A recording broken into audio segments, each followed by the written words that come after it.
This morning inside your Spotlight on Now, we discuss human trafficking. To help me do so, I want to welcome the Director of the Counter-Trafficking Unit, Alan Miguel, and the Deputy Director of the Counter-Trafficking Unit, Dana Marie Marshall. Good morning and welcome to the show. Good morning. Good morning. How are you all doing this morning?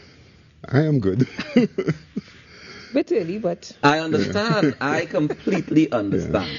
All right, so tell me about some of the work that you guys do at the Counter-Trafficking Unit. What is the unit about, and what is the work that you've been doing? Let me start with you, Mr. Director. Yeah, well, the Counter-Trafficking Unit is actually the country's response to trafficking in human beings. Mm-hmm. It's Trinidad and Tobago's response.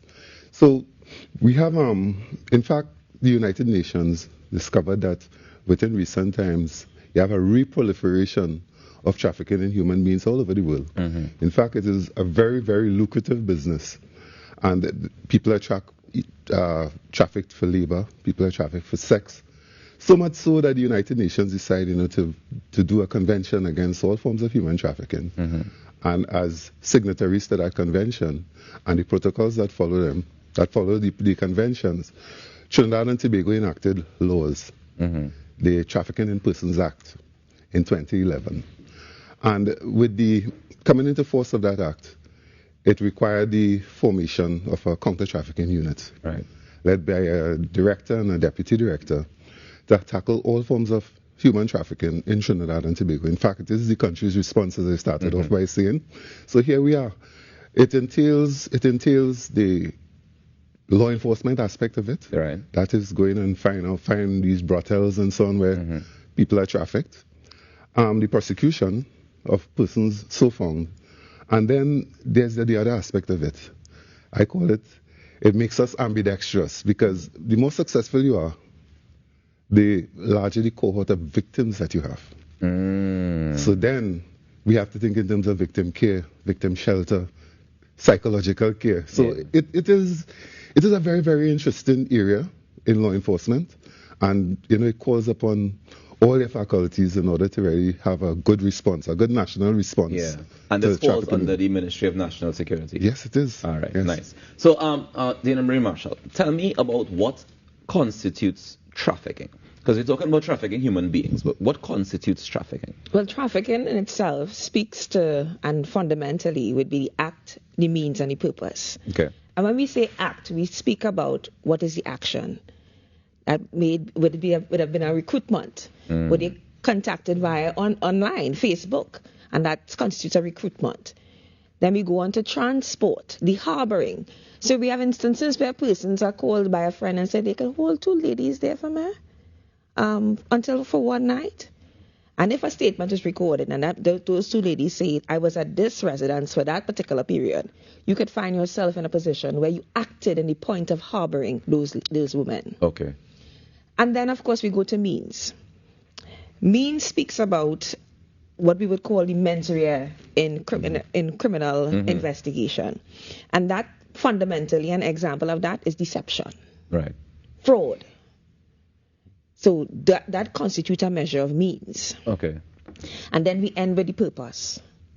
What was the act? What was the action that was formed in relation to the exploitation? And we have sexual, we mm-hmm. have labor, domestic servitude, and a plethora of different forms of purpose. Now, interestingly enough, I think the most popular type of human trafficking that we see, and I mean, you'll have been mentioning as well as we talk about the sexual aspect of things, you talk about the brothels and things of that nature. Do we have any statistics regarding human trafficking in Trinidad and Tobago? Like, what are the statistics looking like? Yes, we do prepare a report for the United States Department of State every year. They call it the TIPS report. Mm-hmm. And it is, in fact, that report that determines our position in terms of ranking in the international sphere. Mm-hmm. So right now we are on a level 2 watch list, which means that we are at risk of decertification. I mean, and the consequence of that is that we're going to lose funding for non-humanitarian aspect of So yeah. It is very, very important, and the statistics and they bear the fact that we do have a problem, because I think the lineup towards the court right now in terms of people charged, I think we have about 17 committals or somewhere around there, okay. And in terms of victims, on average, we have about 42 victims at any given time. And these are mostly women and children. Yeah? And might I add, the issues that occurred in Venezuela that caused the rapid migration. Mass exodus. Excellent, right.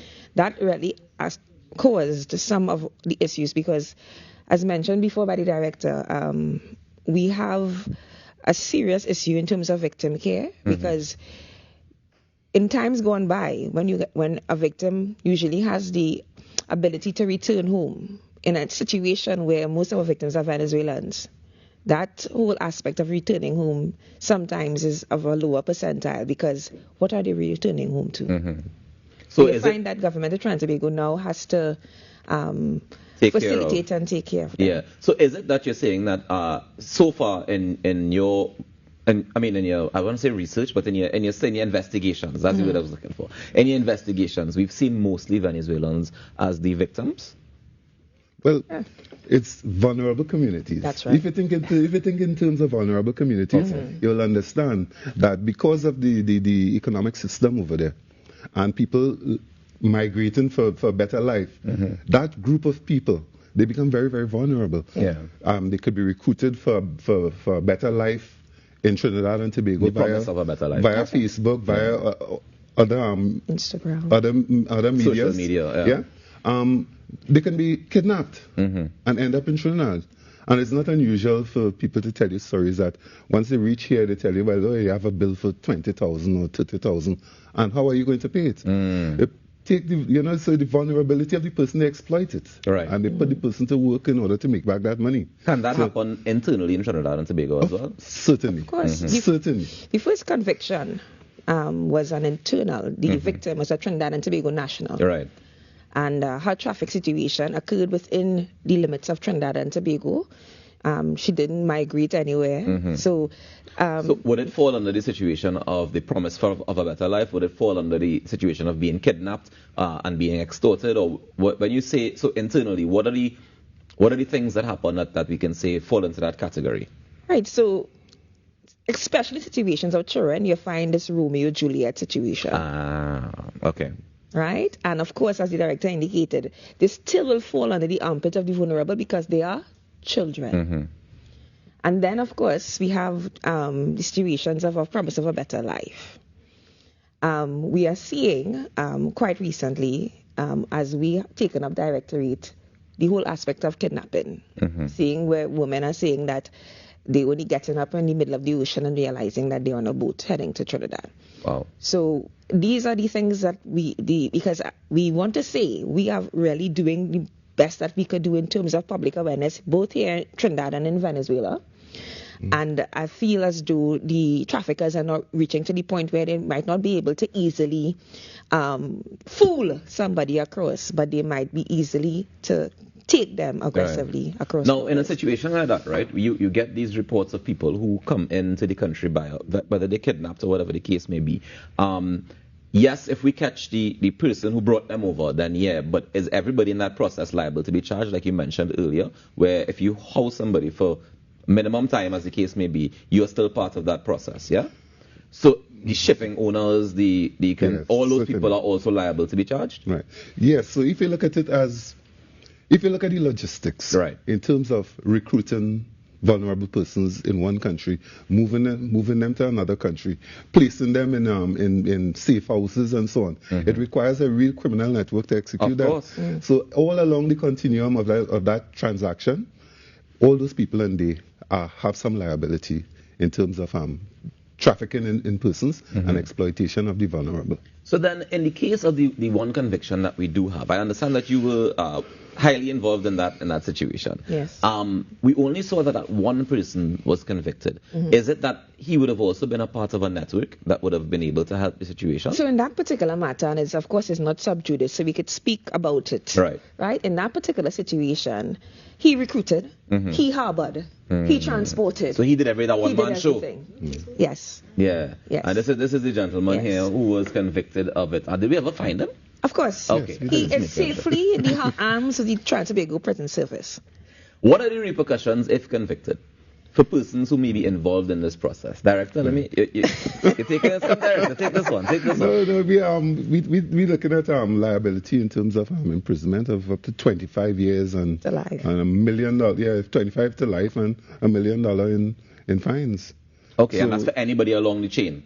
Well, or that's just for the main person? Well, there are various degrees of culpability, right? And if there are certain consequences to follow that particular degree, it will require much more in-depth, to say who will get what, and then the circumstances, of course, of the case will be determined by the judge sitting, judicial officer. Yes. Understood. What sort of advice would you give, Deputy Director, to persons to try and avoid situations where they might end up accidentally being trafficked or getting that chain up to end up, the promise of a better life or whatever the case may be? Well, I mean, this is a conversation I have with most of the victims, even at the time when I operated at the unit between 2013 and 2017, and now in this dispensation as a Deputy Director, I'm still having those conversations.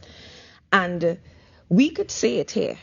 We could say, why would you take a Facebook post? Why would you? But if somebody who is a predator will be a predator, and all we can do as a populace is to continue to engage our young people and let them understand that not everything that glitters is gold. Right, and that we need to be very much more protective of situations, because again, I will always reiterate, in the instance of our Trinidadian national, her mother at the point of her entire trafficking situation was unaware.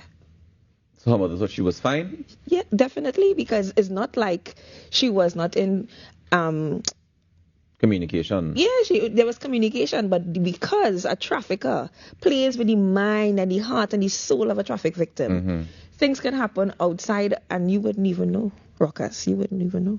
So how do we help the situation as a nation?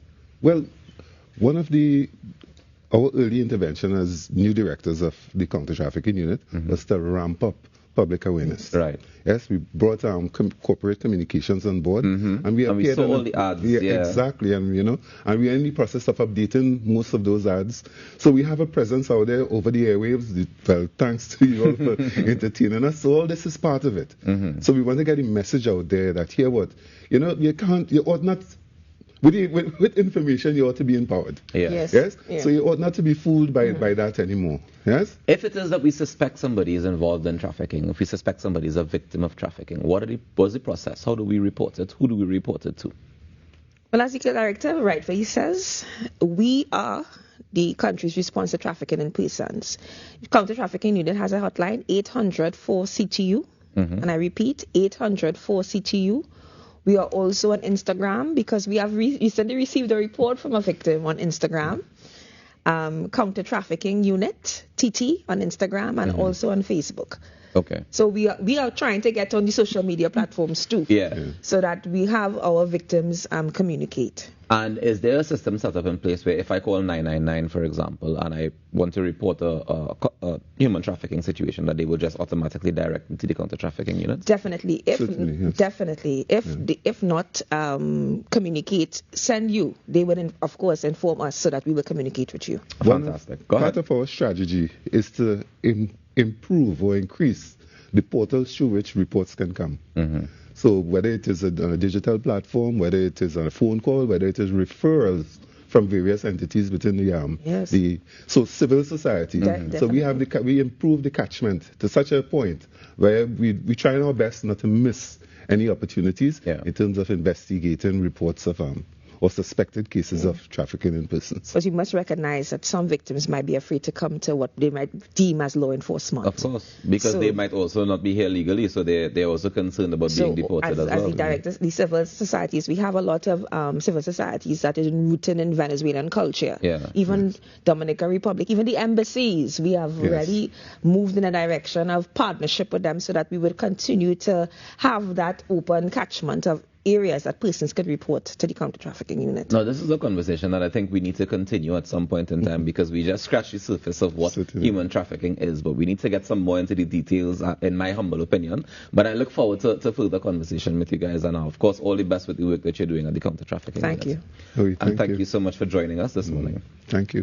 All right, guys, enjoy the rest of your day. Ladies and gentlemen, Director and Deputy Director of the Counter Trafficking Unit, Alan Miguel and Dana Marie Marshall joining us. Let's scratch the surface. What is human trafficking, the causes, signs, and types? So take a quick break. We'll come back with more in our morning show. Stick around.